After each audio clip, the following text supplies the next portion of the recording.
Okay.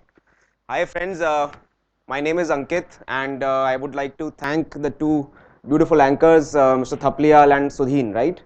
Sukhin. Thanks for the lovely introduction. I think you summarized it really beautifully and you did not leave anything out of the resume. So thank you for that. And Professor Colonel Mahendra Singh is not here, so I would like to thank him also.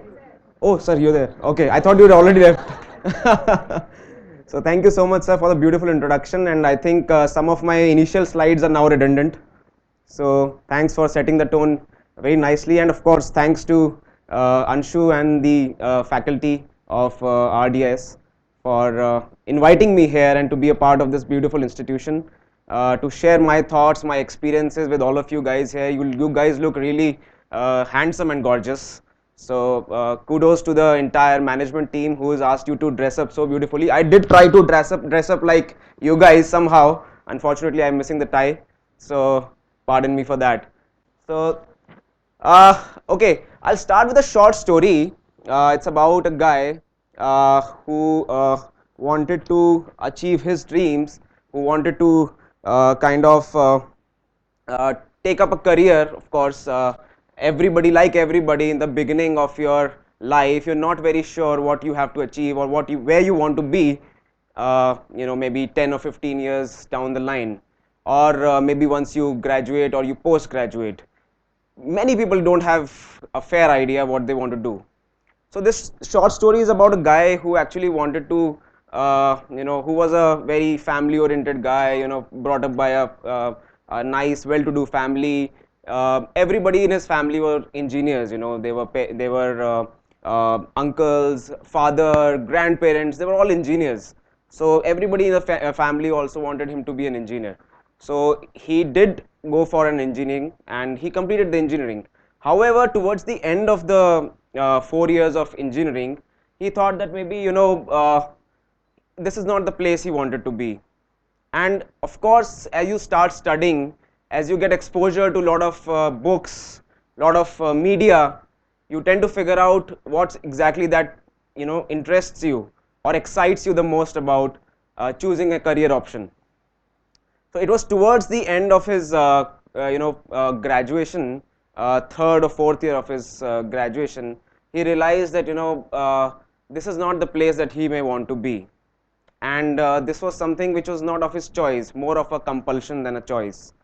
Uh, so what he said that and still he was being propelled by his parents that go for an MBA now.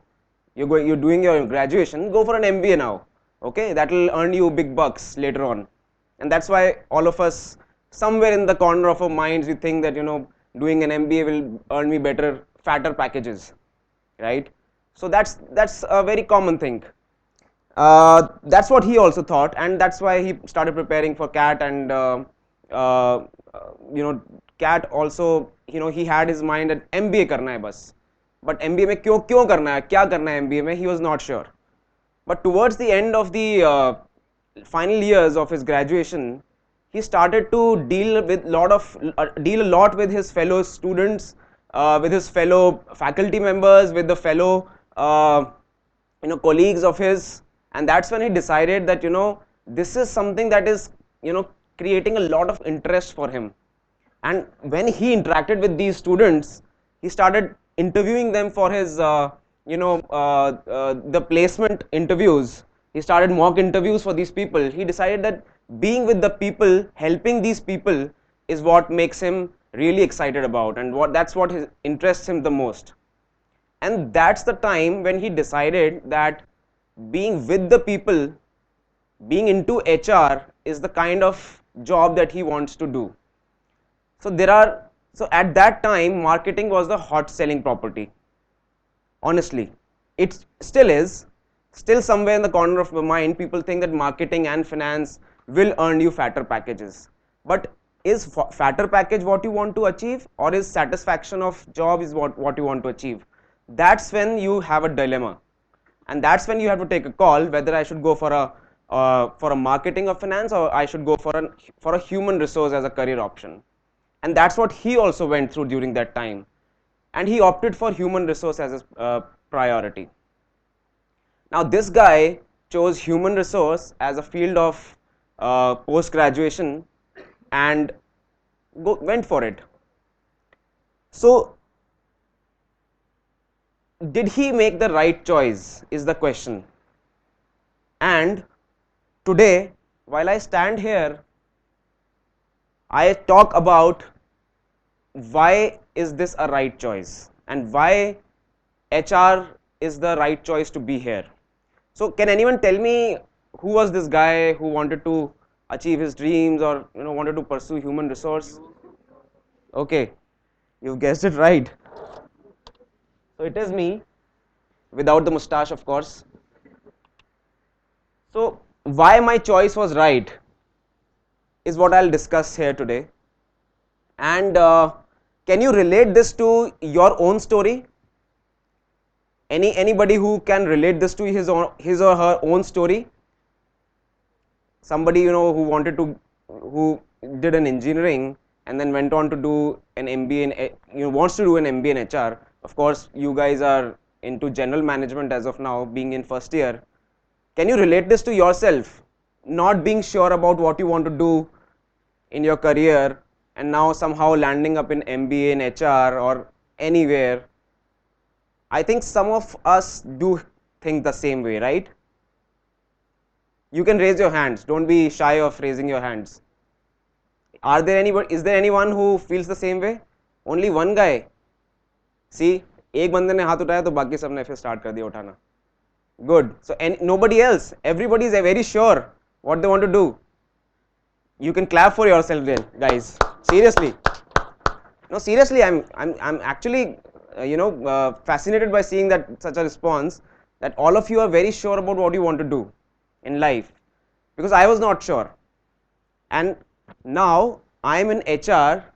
Why I made the right choice is what I'll discuss today.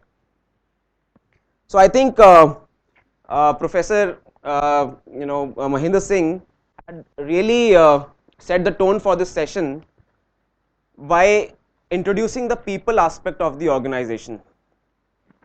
So I want to understand from all of you, with whatever knowledge you have through the books that you've read, through whatever faculty has taught you till now, why do organizations exist?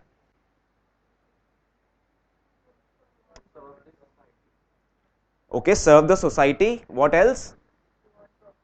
To earn profits, very important. What else? People at the back who said they can hear me. Why do organizations exist? Society, profits, what else?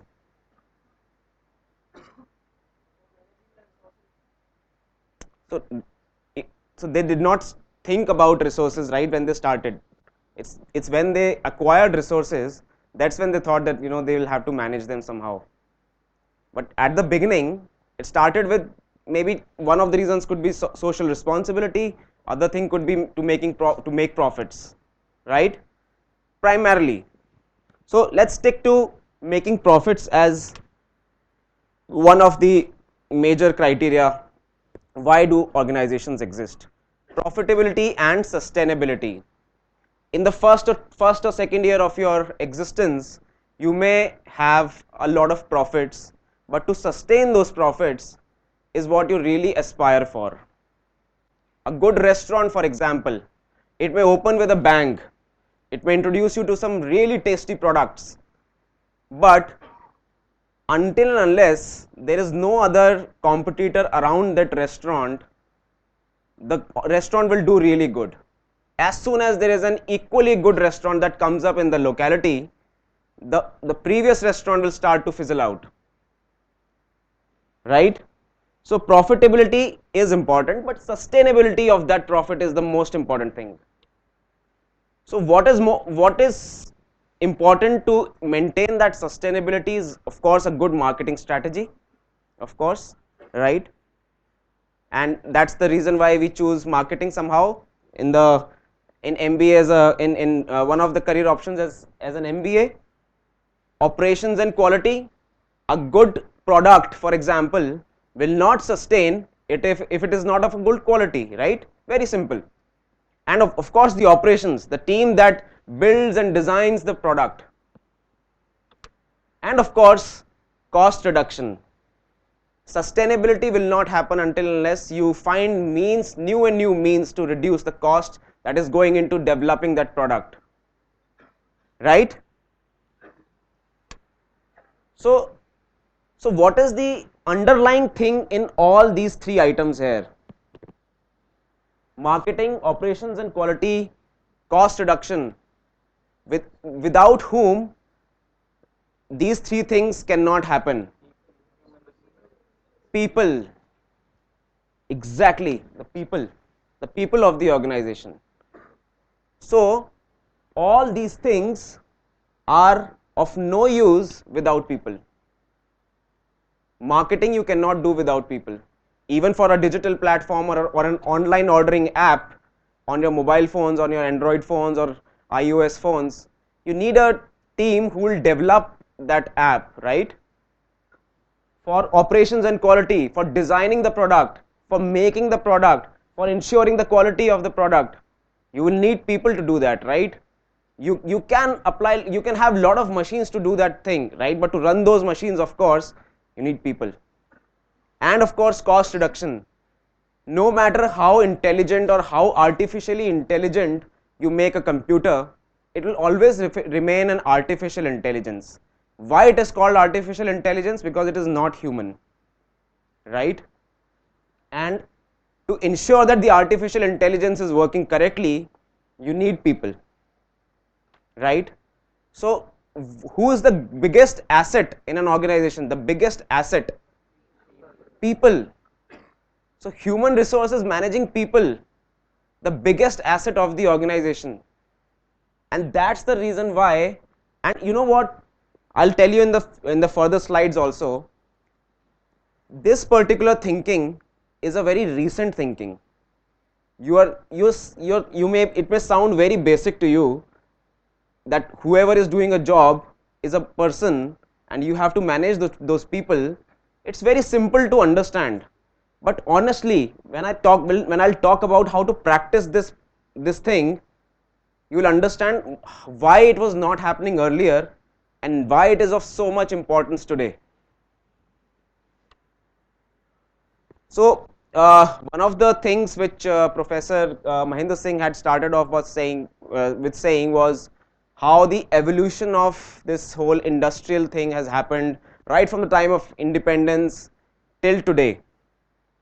So of course, if I talk from independence till today, in the initial period, let's say somewhere around 1947 to 80s, 85, 86, it was more of a personnel management.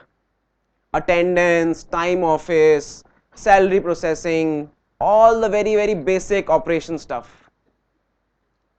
So just be with me, okay? So you have to understand each and every word that I'm saying, because everything I say now will have a relevance in the future slides. Please connect all these things together. It's a very well knit story that I'm telling you here.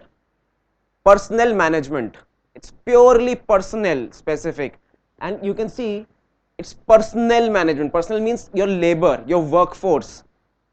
The thinking was like that. They used to consider it as a workforce who's doing a daily routine job. That was the thinking till 80s. And then came human resource management, when humans or the people or the labor or the workforce was started to be considered as a human resource. A machine is a resource who's doing job for you. So are humans, right? They cannot be considered as laborers, because after independence, when actually the industrial era started in India and people started working independently also, the thinking was not right.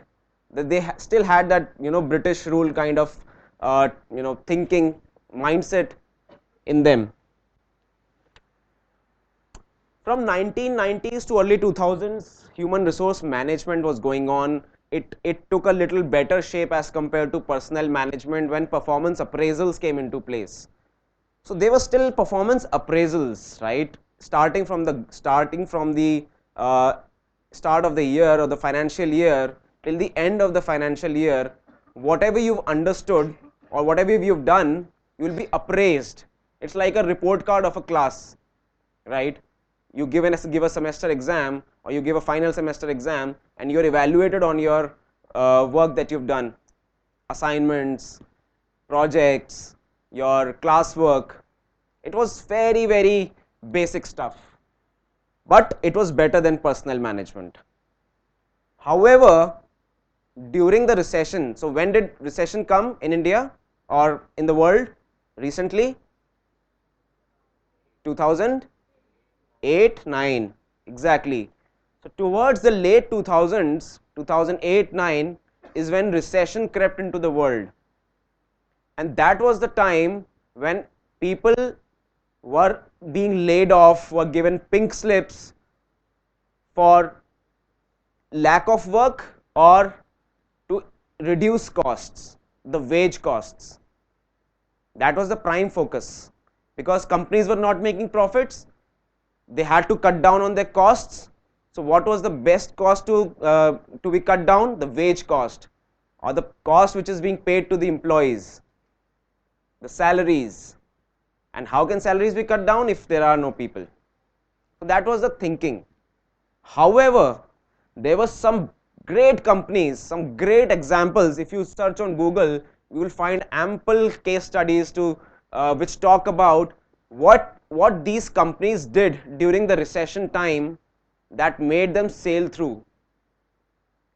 And fortunately, I had the experience of working with such company called John Deere. I was based at the corporate office in Pune, and this company, although I was not a part of this company, but I had heard stories in the past that during the period 2008-2009, the company did not lay off a single person.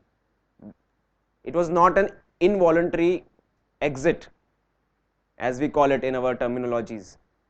They were either voluntary exits or there were no exits at all.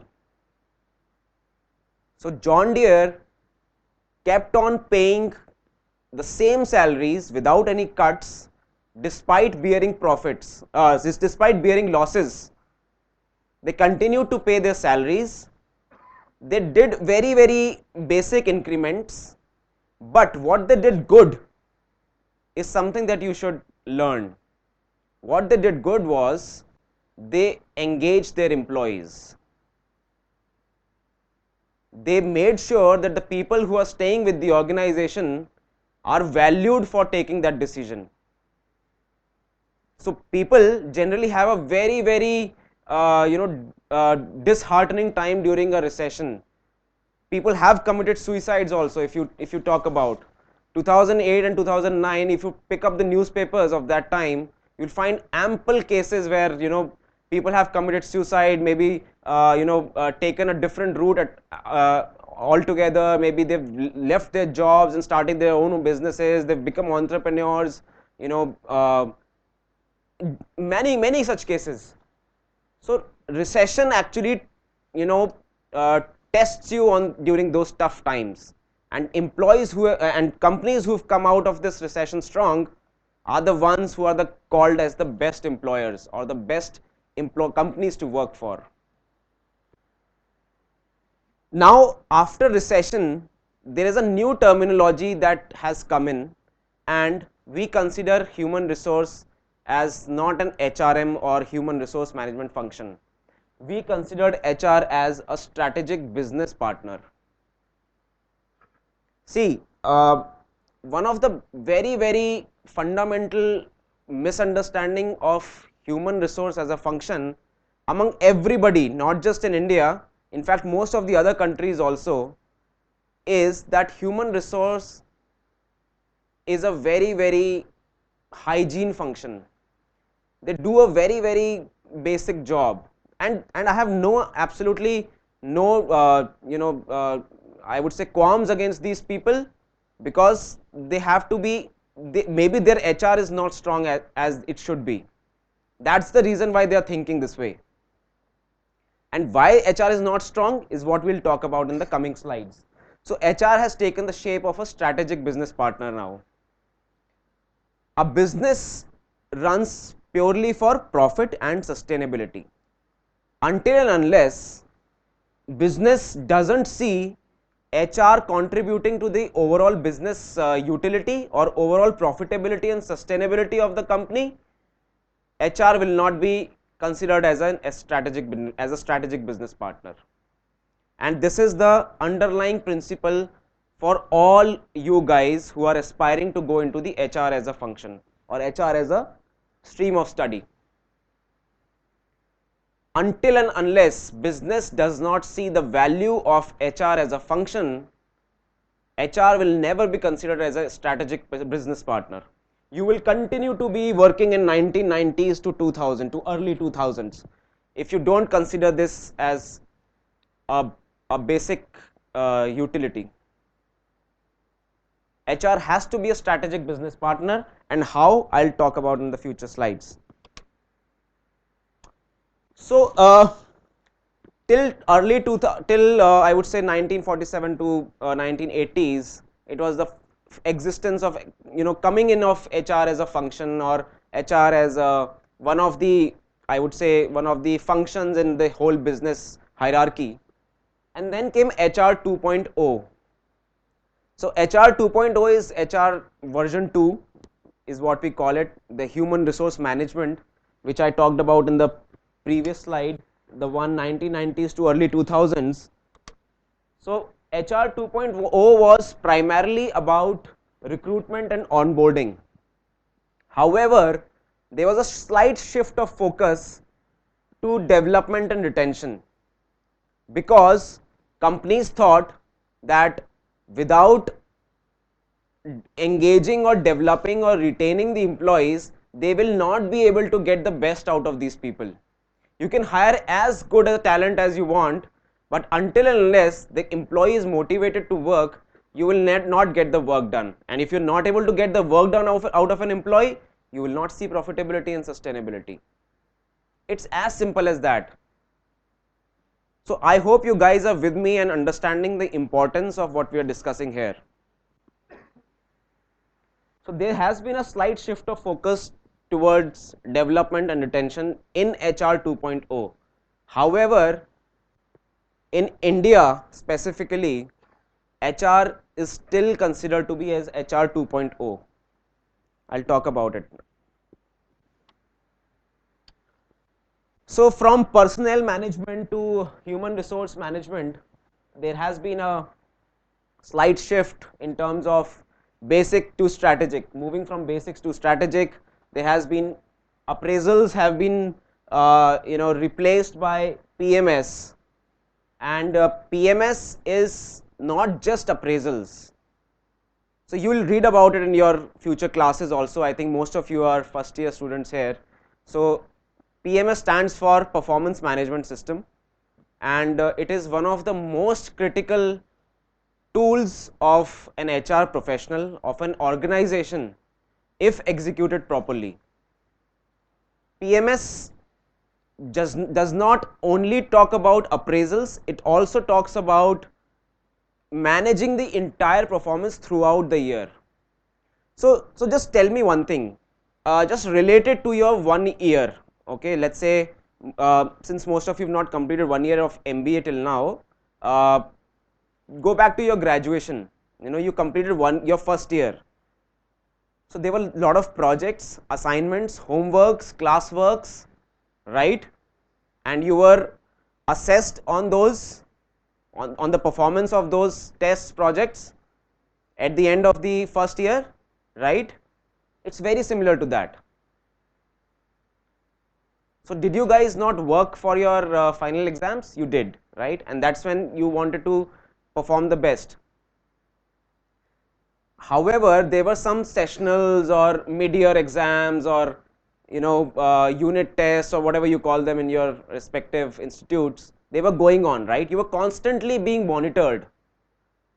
So same has to be applied to a professional setup also. Appraisals earlier used to be only the final exam. पूरा साल आप कुछ भी करो, बस final exam की तैयारी कर लो, जो उसमें अच्छा करेगा अप्रेजल में अच्छी रेटिंग मिल जाएगी उसको. But doesn't happen that way in professional network now. Earlier ऐसा हो सकता था, but now it doesn't happen that way. PMS is a continuously assessing tool. A PMS cannot be just an appraisal, and there are a lot of other things to PMS also, and I'll not go into the details of each and everything, but there are certain things called as forced ranking. Is anybody aware of what a forced ranking means? So forced ranking is a tool which is given to the managers, people managers, to exercise something called as differentiating talent. So in this particular class, the average height of students would be somewhere around 5'6", I would say 5'5", 5'6". Okay, so how would do you know a bell curve or a normal distribution curve? How many of you are aware of normal distribution curve or a bell curve?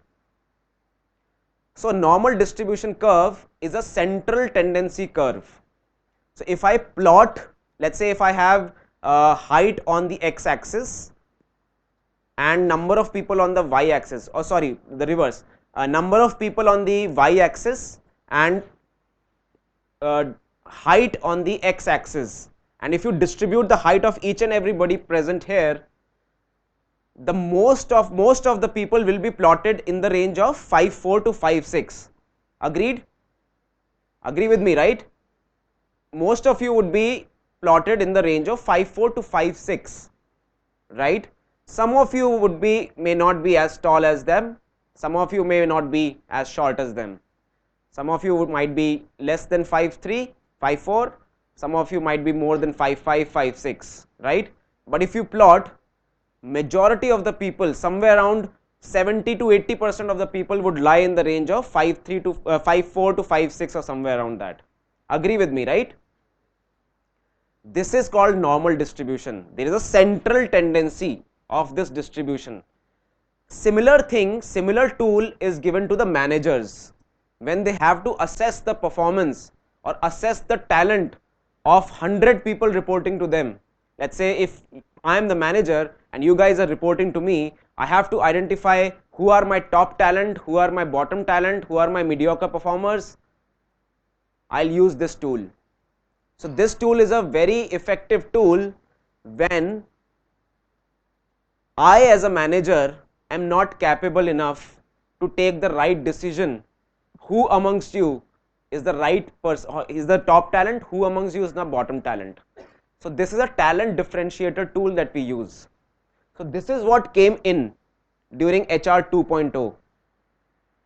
Development moved from functional trainings where people were given, let's say if you are a quality person, you will be given quality training. It went on to become proactive identification of learning needs, identification of people as talent, and then giving them the right mix of learning needs proactively. Let's say if you ask me, sir, I want to go for a training on, let's say, Six Sigma, for example.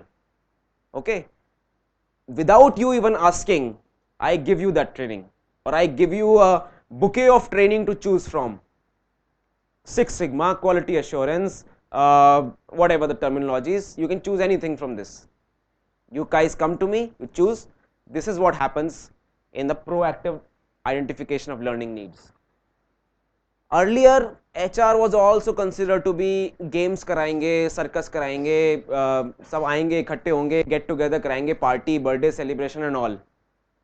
Personal management. Now, we are moving into a culture building. So, Jubilant Foodworks, the company where I am working right now, is taking care of Domino's Pizza and Dunkin' Donuts. How many Domino's Pizza fans here? Wow, thank you so much, guys.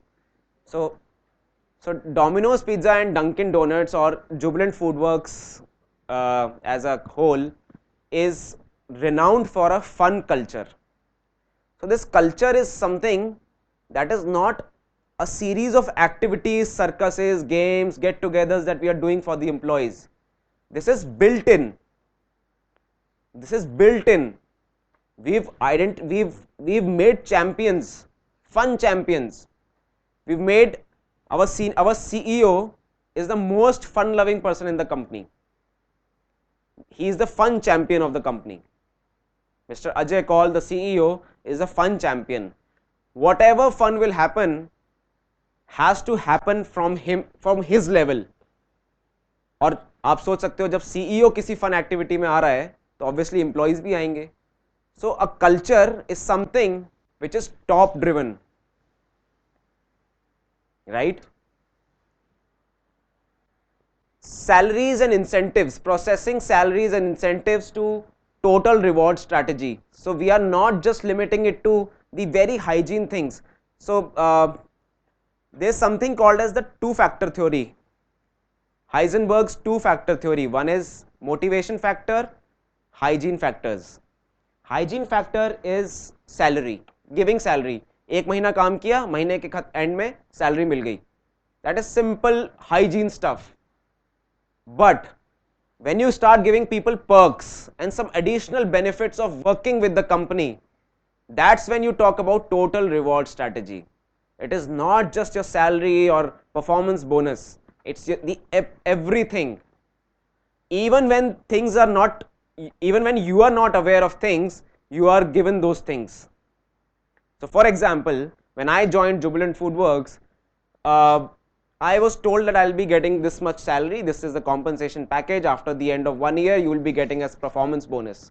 But when I joined the organization, I realized that there was something more which was given to me apart from just the salary.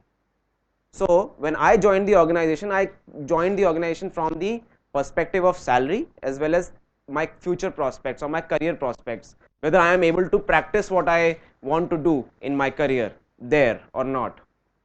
But when I joined, there was something more which was given to me, so it was it was a delight factor for me. So these things keep you motivated.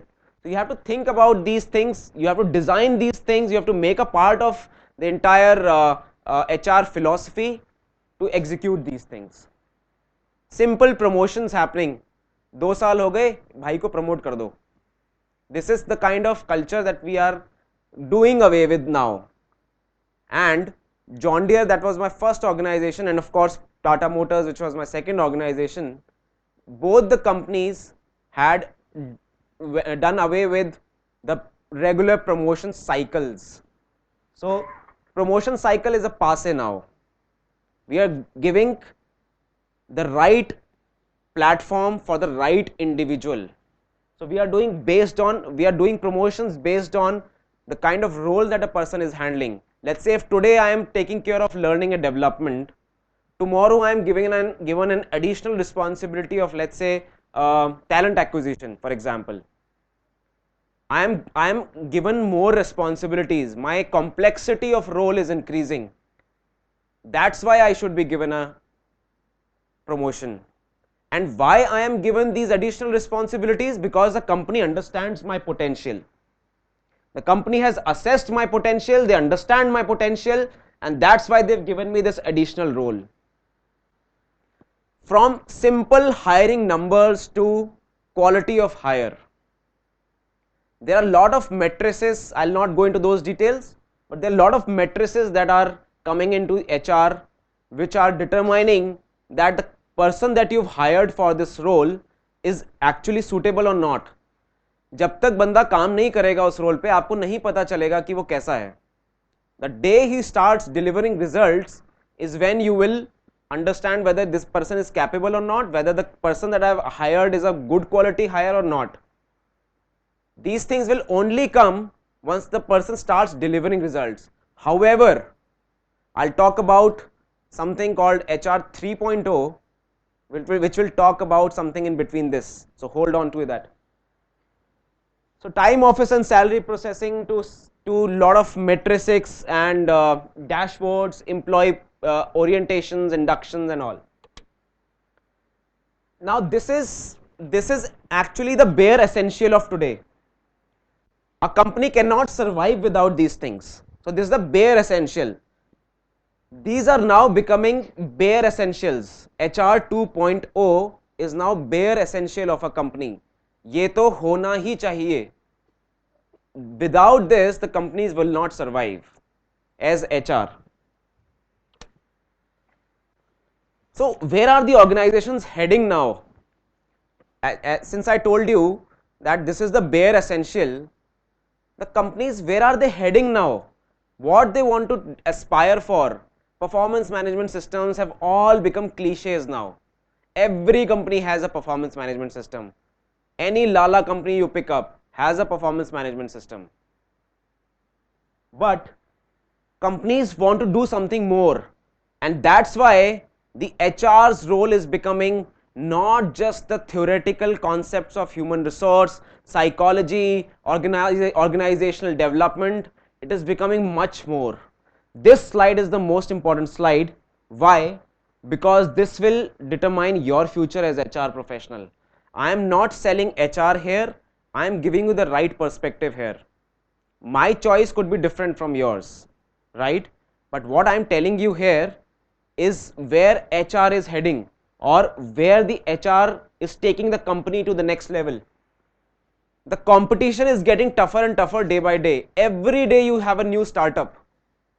Every day, every other day you have a new startup. So who would have thought that 3 years back or maybe 2 years back, most of the hotels, the entire hotel industry will be swept off the knee by Oyo rooms or Airbnb. Anybody who's used Oyo rooms or Airbnb? Oyo, right? Airbnb, anyone? So the entire hospitality industry, the hotel industry has been swept off the feet by these startups. And Oyo rooms, you know the founder, he's a 23-year-old guy. Not older than you guys maybe. And this guy has done nothing out of the box. This guy has simplified things. This guy has just made everything available on your mobile phone. Nothing great, yaar. And who would have thought that, you know, the Lee Meridians or the Radissons or the Moria Sheratons of the world will be taken aback. And Oyo rooms has some really beautiful properties, right? Uber, Ola. So my Balaji Tours and Travels is having a run for his money now. I used to give him a call. मुझे अगर airport जाना होता था घर से, I used to give a call to Balaji Tours and Travels. Boss एक गाड़ी भेज देना, एयरपोर्ट जाना है सुबह. अब मुझे फोन भी नहीं करना. I just have to press my fingers and I have an Ola driver or an Uber driver knocking at my doorsteps, right? And at a much cheaper cost as well. Sometimes cashback also. Who would have thought this, right? Meek cannot inherit the earth. Any Christians here? Any Christians in the room? So this is, okay, so this is from the New Testament, right? 5.5 Matthew. Meek shall inherit the earth. Blessed are meek, for they shall inherit the earth. Meek will not inherit the earth now. Meek is someone who's not thinking out of the box. Meek is someone who's not designing something new every day. They will not inherit the earth. Employees are getting smarter. So you guys today, you guys are all over the social media today. You guys are on Twitter, you guys are on Facebook, you guys are using WhatsApp. News reaches you faster now as compared to, let's say, 5 years back. News reaches you much more faster, right? So even if someone, let's say, some high profile guy sitting top of the hierarchy, CEO or CHRO, you know, he's thinking of designing something new, and you guys are already using that. So it makes him redundant, sitting at the top. You guys are much more smarter. Tomorrow when you become employees, you will be much more smarter employees as the employees of, let's say, 5-10 years back. To keep you motivated, HR has to think of ways which will keep you motivated, right? You will not just be satisfied with a, let's say, a 50,000 or 60,000 rupees monthly salary, right? I was not, when I joined, क्या यार ये 50,000 रुपए की नौकरी. इसके अलावा कुछ, पहले दिन बहुत अच्छा लगा था, पहली सैलरी जब आई थी, वाओ यार मॉम को आज सूट दिलाऊंगा, मस्त. नेक्स्ट टाइम ऑनवर्ड्स वो हाइजीन हो जाता है. Every month this is coming to me. What's more in store for me? People, you guys are hungry for more. You guys are curious. Today, all you guys sitting in this hall are curious. You're hungry for more. You want something new every day, don't you? Right? And job market is becoming more and more volatile. So I remember, let's say in Tata Motors, there were employees who had been with the organization for 30-40 years. Their grandparents, their parents have worked with Tata throughout their lives. They have never heard of a company anything apart from Tata in their household. Tata is a household stuff there. So they have been employees like that. But today, if you see, the average time that an employee spends with a particular organization has reduced to almost 2.5 or 3 years. You guys are moving, you guys are hungry, you guys are curious for more. You guys are employees of tomorrow. And at the same time, if I'm able to sell HR to you today, you guys might be HR professionals of tomorrow, right? One of the biggest things which I'll talk about in the next slide without spending too much of time on this slide. So we talked about strategic talent management or strategic HR as HR 2.0. Where companies are heading now is HR 3.0. What is HR 3.0? Let's talk about piecemeal first. Okay. We talked about PMS, we talked about forced ranking in the last few slides. We are getting into potential assessment. We are getting into 360-degree reviews. If you as an individual are only assessed by one person sitting on your top, your boss, your immediate boss, he may be biased.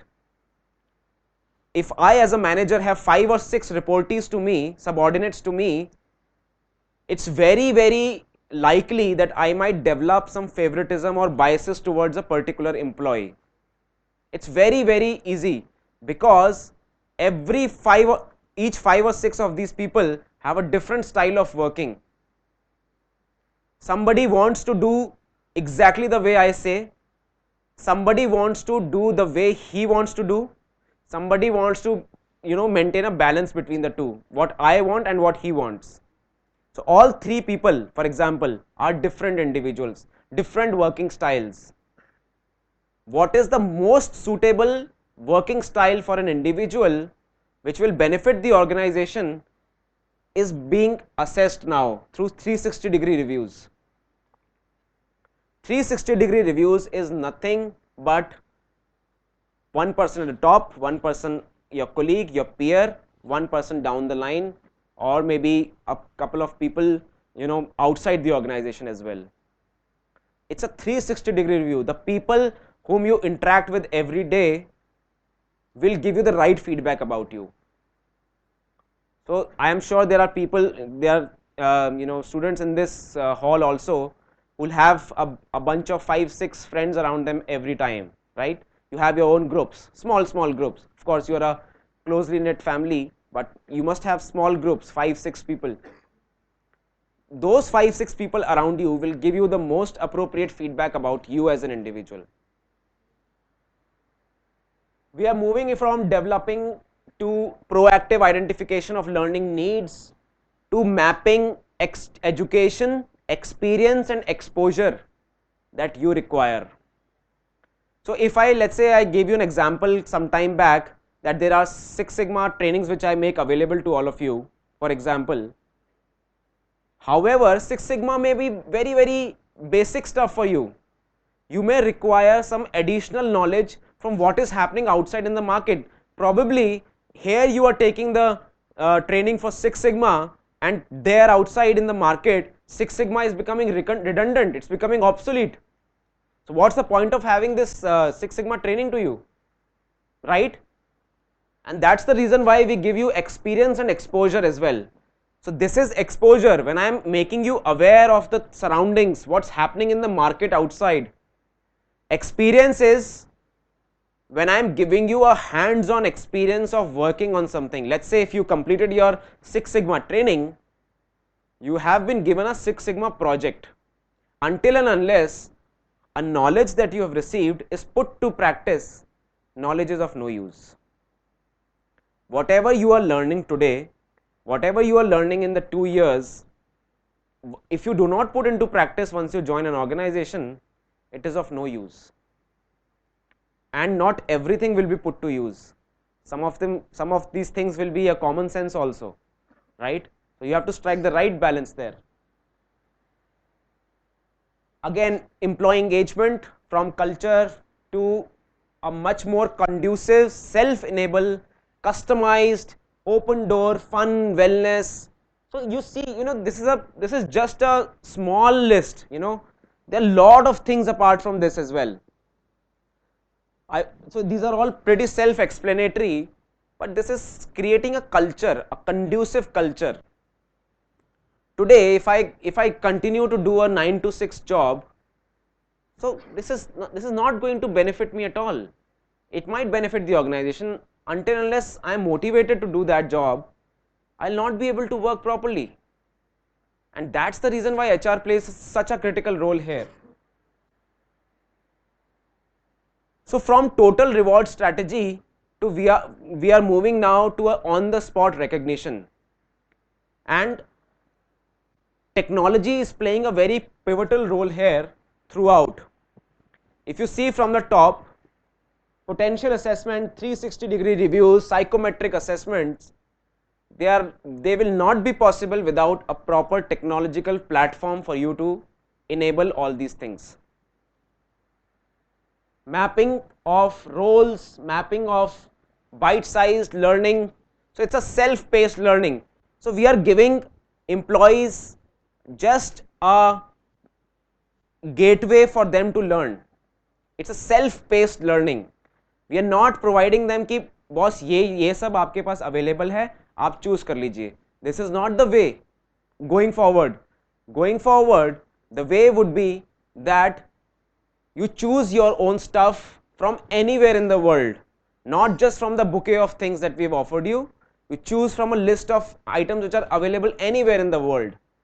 We as HR function will evaluate the relevance of that particular stuff and will make it available for you. Everybody has aspirations. So would you think that, what do you think, guys? If I give you something to read, would you prefer that, or you would prefer something that you want to read? Of course, the something that you want to read, right?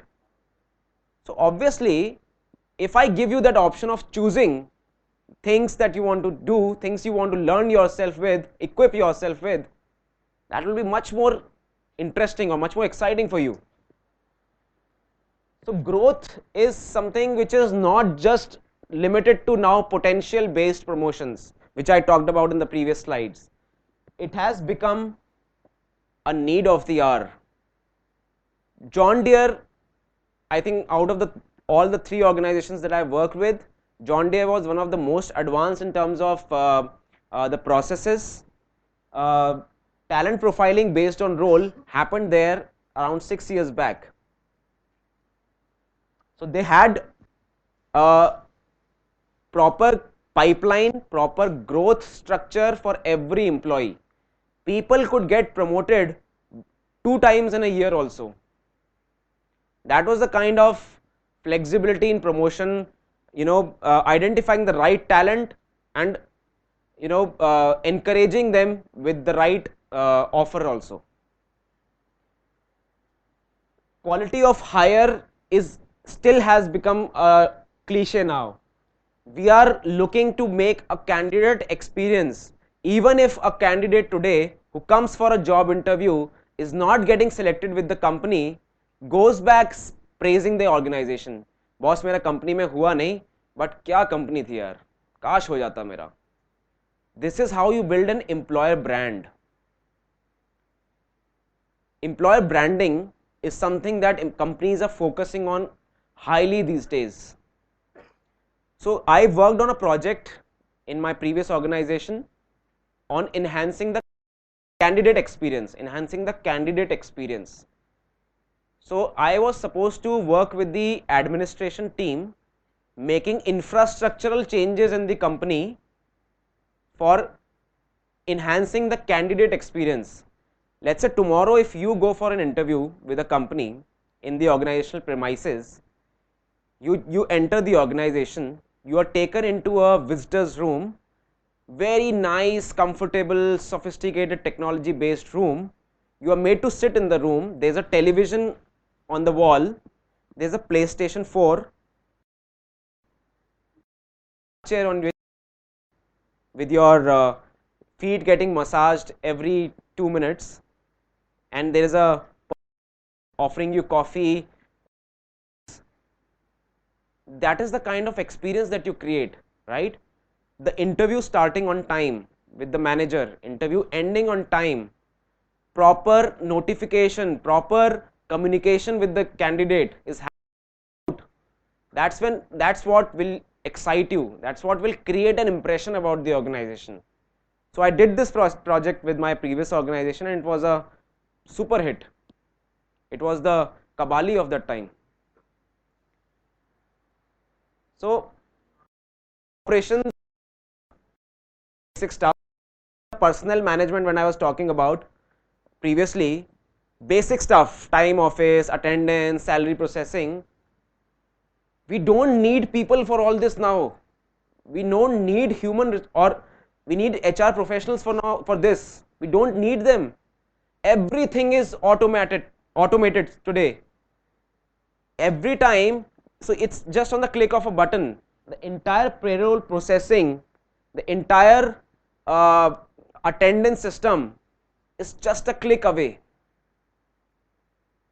There is no punching machine. Companies are doing away with punching machines.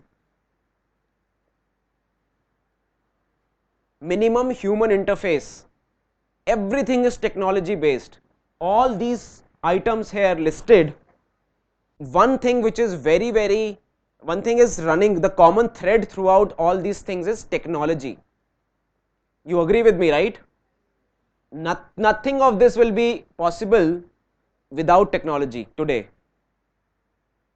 Even some of the very basic job is fizzling out with the advent of technology in this space. I specifically wanted to spend more time on this particular slide because this is the future of tomorrow, of HR tomorrow, and for you guys who choose to go take up HR as a field. So welcome to HR 3.0. This is a 6-bean model which has been created by none other than me. So you will not find it anywhere on Google or anything. The 6 beans are big data and analytics. Can someone talk about big data? Does anyone know what big data means? Have you heard of big data? Anyone who knows about big data? Little bit, thoda bhi chalega. Just a small introduction. Nobody? Okay. So which is perfectly fine. So don't underestimate yourself that you don't know big data.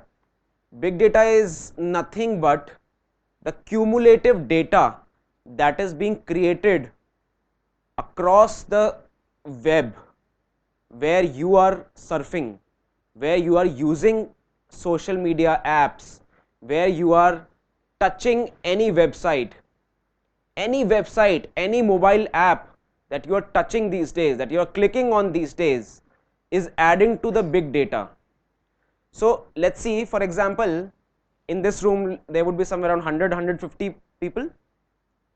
How many websites or how many social media networking, WhatsApp messages or Facebook or the links on the Facebook or Messenger, people chatting, and how much do you do that in a particular day?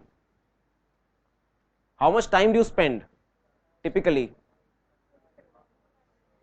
So I'm sure the faculty would not want to listen to this, but you can be open with me. 10 minutes, 20 minutes? Hours, na? 10 hours to 20 hours, right? 10 to 12 hours. Okay. So 10 to 12 hours of time each one of you is spending on a mobile phone or a internet. So every time you are touching an internet or a social media app or anything, You are creating a data point. For example, if I am clicking on, let's say I am going to YouTube and I am watching all the latest movie trailers, okay, this is adding to my data point. This shows that I am particularly interested about the new films, the new upcoming films which are coming in. This is adding to your data point. So now think about it, 10 hours or 12 hours as you said in this room per person. Think about what would happen in the world. 6 to 7 billion people accessing internet, social media every day. Every day. What's the kind of data that we are looking at?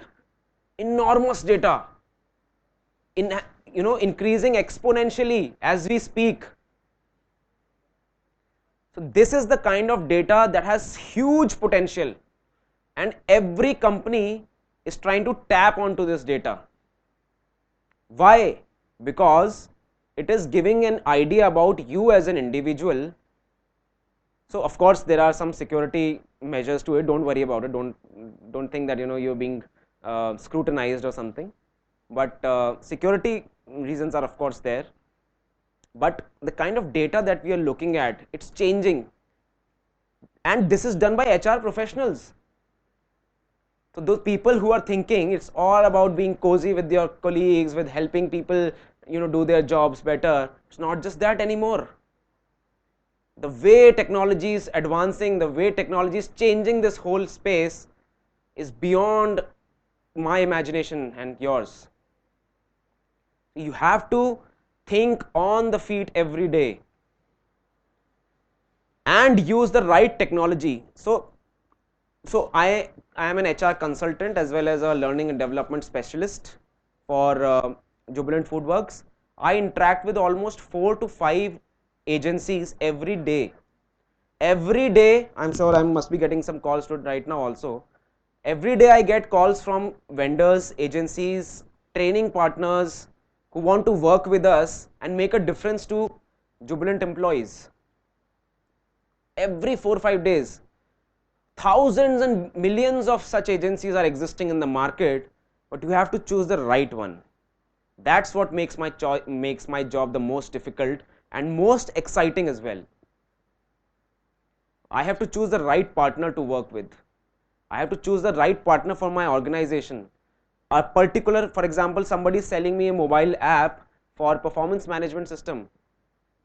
Thousands of such apps are there in the market. Thousands of vendors contact me. हमारा ले लो, हमारी app ले लो. So why should I choose them? Which one should I choose?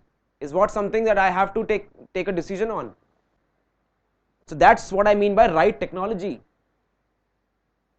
I'll come to the third part later. The right culture. The right culture will get created once you have the buy-in from all these people. Buy-in from your management team, buy-in from every employee who is working. And this is the most difficult part. The right culture is the most difficult part of this entire 6-bean model. Taking buy-ins from the employees or the representatives of employees or the managers, for example, they make my life most miserable, because everybody will have different expectations. In this room also, 150 different expectations I can see from a particular app, for example. Thousands of reviews. So any app you pick up on, let's say Play Store or an Apple Store, thousands of reviews of every app, right? You feel that किसको choose करें यार, इसके बारे में ये भी अच्छा लिखा है, इसके बारे में भी अच्छा लिखा है, इसके बारे में ये खराब लिखा है, इसके बारे में ये खराब लिखा है. That's what makes your life more miserable. Every individual will have different expectations. You cannot meet everybody's expectations, and this is a जिसे कहते हैं मूल मंत्र है ये आप लोगों का as HR professional. You cannot satisfy everybody's needs. Everybody will have different needs every day. You cannot satisfy everybody's needs. You have to take a stand that, boss, the company is doing so much of profit. This is what we can go up to. this is our limit, you have to limit yourself to this particular usage only and not beyond this. And the most critical part of this entire bean model, 6 bean model, is that you have to create a maker checker concept. Maker checker concept, you know, if I have designed something, there has to be something which keeps a check on what I have designed, is it working well for my people or not, right? So what is the point of designing if it is not working at all, right? So you make a product. Tata Motors used to make Nano. It did work well in the initial phase of life, in the initial phase of its launch, but it fizzled out later. Why? Because of quality reasons. Because the quality check that was done on the first lot of Tata Nano that was circulated in the market, came out that there was some quality defects in the engine 6 months later. There was a lot of hype created by Mr. Ratan Tata saying that 1 lakh car, affordable for every family of 4 which is traveling on a scooter, getting drenched in the rain, this will give them a cover, and it costs only 1 lakh rupees. You all remember that, right? You may be kids that time, but that was the way it was marketed. However, the quality of the engine got a little degraded after 6 months of usage. That's what made Tata Nano fizzle out in the market. It was taken over by Alto that time. So Maruti was totally taken aback by the launch of Tata Nano. Maruti got scared to death. Kya Alto Maruti 800 ka kya hoga? But Tata Nano fizzled out, and it was such a big opportunity for Tata to sweep off the entire automobile market, the passenger vehicle market, by launching Tata Nano, but it fizzled out because the checking concept was not there. If, for example, I can tell you about it as well. If, for example, Tata Nano would have been given a pilot launch, let's say 100 customers in different terrains, somebody in Himachal, somebody down south in Kerala, somebody in Mumbai, for example, or somebody in the beautiful traffic of Delhi. So just let them use Tata Nano, okay, for 6 months.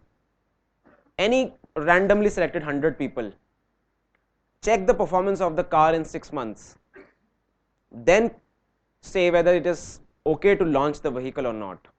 If this would have been done, I'm sure the Tata Nano would have made those changes in the engine and made sure that the product launch was sustainable over the period of 6 months to 1 year as well. You agree with me, right? These are called effectiveness measurement metrics, which has to be in place every time you do something new or something you are doing existingly. All these things which I have talked about, that long list, performance management, training and development, they all have to be interlinked. They cannot be a standalone thing. Your PMS, your learning and development, your OD interventions, your promotion cycle cannot work in silos. Performance management has to be linked with promotions.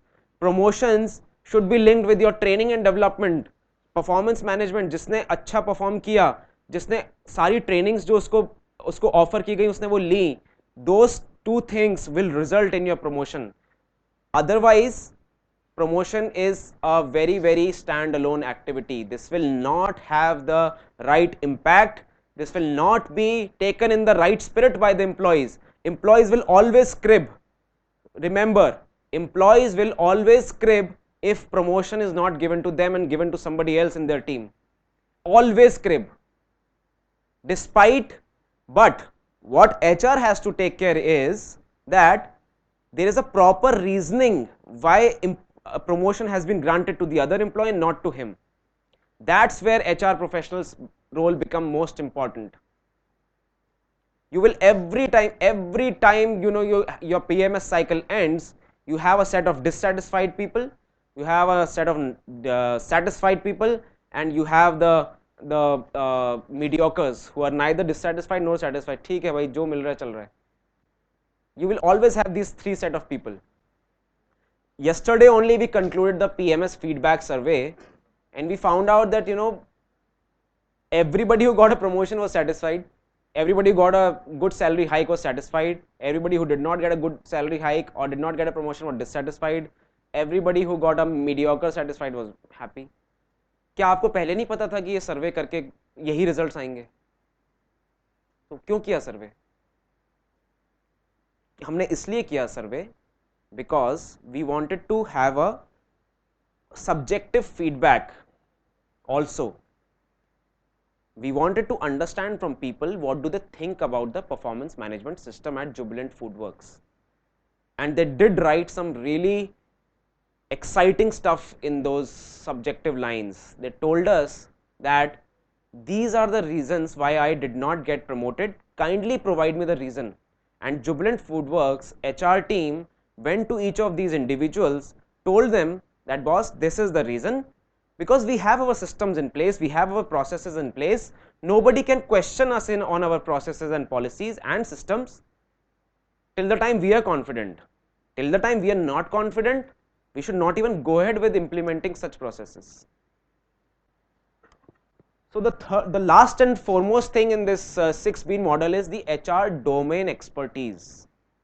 This is what you will get in these 2 years of MBA and for BBA students in their BBA. Domain expertise. Domain expertise is the functional knowledge of HR. Your practical knowledge may be very high, your textbook knowledge can be very high, but until unless there is an amalgamation of these two, this 6B model will not work going forward. You need to have the HR domain expertise, the functional expertise. You should know what your theories of HR talk about. These theories have not come from any psycho sitting in the 1960s writing out of his imagination, or something that came to him like a Nostradamus. No, these theories which are there in your textbooks have come out of a lot of research, out of a lot of expertise and exposure in terms of industry experience. These are purely researched and industrial exposure based theories which are going to be taught to you in the next 2 years or in your remaining time, whatever. So you need to be thorough with these as well. And all these things will not work if your management or the senior management team or the leadership team does not have the intent to make it happen. You may be excellent HR professionals in your own sphere, on your desk, on your workstation, on your cubicle, on your cabins, but until and unless you are able to sell what you're thinking, what will change the way companies work to your senior management. Your management is a very experienced person. Your senior management team is a very experienced team. They know everything. However, they are slightly biased towards profitability and sustainability as compared to the people aspect. This is where HR plays a role. Profitability and sustainability, people aspect, bridging the gap between the two. That's the HR's role. Your senior management team will always have one eye towards profitability and the other eye towards sustainability of that profit. People strategy sometimes may fizzle out in their strategy. It is HR professionals' duty to make sure that the two are talking to each other. The gap is bridged between the two. That's what your role will happen. So this was HR 3.0, and just to, I heard something, are people tired or something? Tired? Okay, I can hear some yeses also. It's okay. I still have 2-3 minutes which I'll try to wrap up. Uh, are you looking forward to making a career in HR? No. Okay. So I was not able to sell you, right, the HR. But this is the best time to be in HR. So why? Because India specifically is transitioning from HR 2.0 to HR 3.0. Organizations in US are sitting in HR 3.0. Indian organizations are transitioning from HR 2.0 to 3.0. And all these theories that you're learning in the classrooms, industry exposures that your institute is providing you, will help you in understanding how to help this transition or help this smoothening the transitioning over the period. Read more and more, not just the textbooks. There's a beautiful library which Colonel Mahinder Singh was talking about. Use the library. You read as much as possible. Subscribe to some recent magazines by SHRM or People Matters, for example. SHRM has a beautiful magazine which covers the latest happenings in the field of HR. Read more and more about what organizations are doing differently today. There's a if you can keep in touch with me, I can share a lot of stuff to you guys as well. There's a lot of stuff available. Now, once you complete your 2 years towards the placements time, the most dreadful and the most exciting period of your educational career, you will come across a lot of options. And of course, maybe the initial entry into a corporate life might be very narrow. You might not have too many options to choose from. But going forward, once you gain experience more and more, you will have a lot of options to choose from. What will help you choose the right option is your understanding of HR, both as an organizational specific, both in terms of the market or the entire sphere of operation of a company or of an industry. Your understanding of that sphere will help you in taking that correct option, choosing that right option. Different organizations are at different levels of HR. As I told you, HR 2.0 and HR 3.0, most of the organizations in India are still struggling in reaching from 2.0 to 3.0, and there is hardly any organization who is able to do that successfully. It will take time, but it will get done somehow. Last and not the least, so it's time to wrap up things. Last but not the least, be smart and confident of what you're doing. You are given the right options. Not many people have what you guys have been offered, so make the best use of that and ensure that you go into the depth of every process that you work on.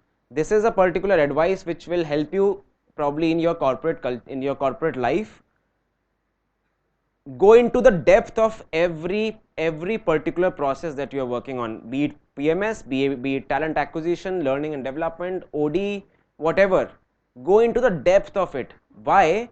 Because somewhere in the depth you will find that all these processes are interconnected.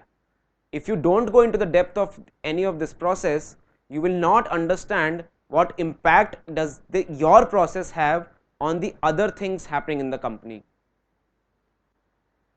So standalone knowledge is dangerous. Do not consider HR as one of the functions, as PMS or train talent acquisition. It's just about hiring people. You've just seen what all it is about. It is the right time to be in HR. Keep your arms, keep your ears and your eyes, all your sense organs open to welcome HR 3.0. So that's all from me, guys. Any questions you have, please feel free to ask. I know I've eaten into your lunch time as well. I don't know, is it? Then why were you guys saying कि खत्म करो? मेरे को लगा भूखे हो गए. Okay. Any questions?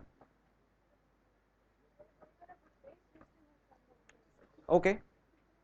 So Anshu ma'am is saying that I still have 5 more minutes, so I'll make sure that I am able to address your queries during those 5 minutes. Any questions, guys? Anything that you did not like about the about the presentation? Anything you did not like about me? So why not marketing? Why not marketing? Because it's HR. Just kidding. See, it's totally perspective, individual perspective, which I talked about. You might have a lot of inclination towards marketing. It's not that marketing is not doing anything new in the space. There's so much happening in marketing. In my Jubilant's marketing team, the Domino's online ordering app. Have you ever ordered online Domino's pizza? That's done by the marketing team. Digital marketing, online ordering. They are developers also, they are executors also, they are keeping a track of the customer as well, customer base as well, what is happening in the customer, the dynamics of the customer, the eating habits of the customer. Specifically, if I talk about the quick service restaurant industry, they are keeping a tab on the customers, the entire big data. I think more than HR, marketing is using big data, analytics. Yes, absolutely.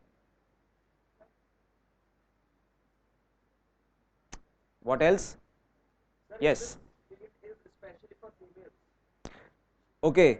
So, with all due regards to Professor Colonel Mahendra Singh, who said in the beginning that all the females would like to join this field, but honestly, in my team, in all the teams that I have worked in the last 3 companies, there have been more males than females, and what I feel personally, why I made this choice of choosing HR as a field of career is because there's lot that I can use from my technical background, from my analytical mindset, which I gained during my engineering time, I can use in HR as well today. Maybe not 10 years back.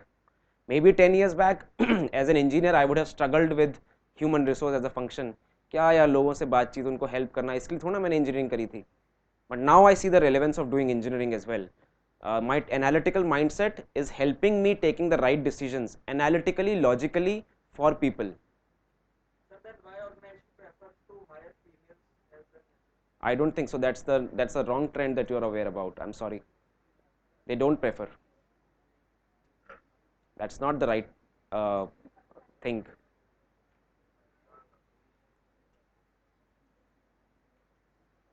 Anything else?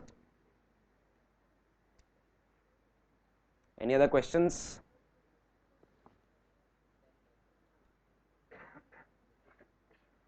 So how's been the session so far? Any feedback? And don't say good. Don't say good. Informative? Okay. Did you learn something new? Did you come to learn things which you were not aware of earlier? What was your perception about HR before this guest lecture, and what's your perception now? Different? Has it changed? Did I manage to sell you